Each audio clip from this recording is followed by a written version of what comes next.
Catherine Grive, l'auteure de La fille qui mentait pour de vrai, qui est le dernier roman ado que j'ai écrit, sur un thème qui m'est cher, qui est celui du mensonge. C'est l'histoire de Kim, qui ment tout le temps. Qui ment pour des raisons que je trouve tout à fait honorables, qui ment pour se rendre intéressante, qui ment pour faire rire les autres, pour cacher quelque chose qu'elle a fait et dont elle n'est pas fière. Elle ment pour se faire aimer.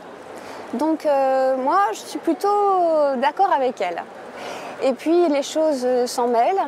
Elle a pour elle quand même de se rendre compte qu'elle ment tout le temps. C'est une habitude, mais dont elle est consciente. Et puis un jour, on va lui mentir à elle. Et elle, qui se croyait spécialiste du mensonge, elle va rien voir venir. Et ce qu'on lui cache, c'est pas rien. C'est une liberté, c'est un jeu, c'est une habitude, et je sais bien ça, puisque moi-même, j'ai été très menteuse. J'étais à bonne école parce que ma mère mentait. Elle m'a menti très tôt.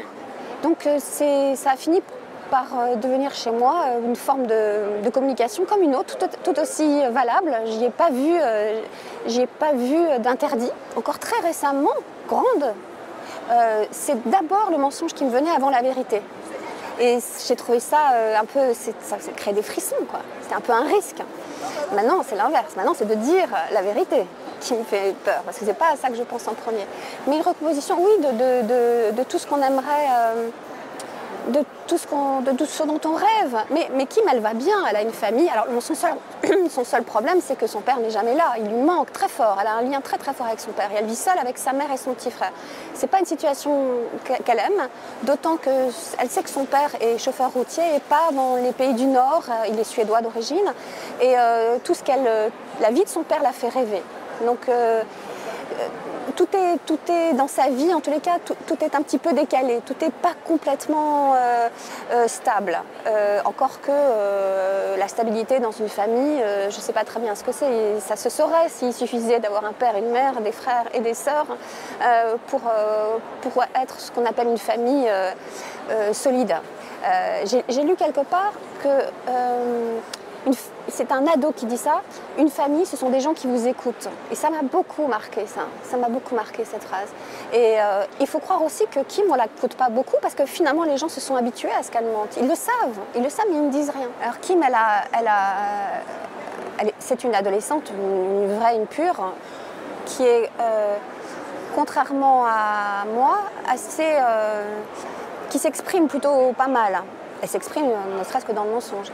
Et elle a aussi cette particularité qu'ont souvent mes personnages en ado, qui sont de la question du genre. C'est une fille qui se demande parfois si elle préférerait pas être un garçon. Parfois même ça va plus loin, ce questionnement. Et c'est le cas de Kim, qui est un garçon manqué, assumé. Je ne crois pas qu'elle en souffre.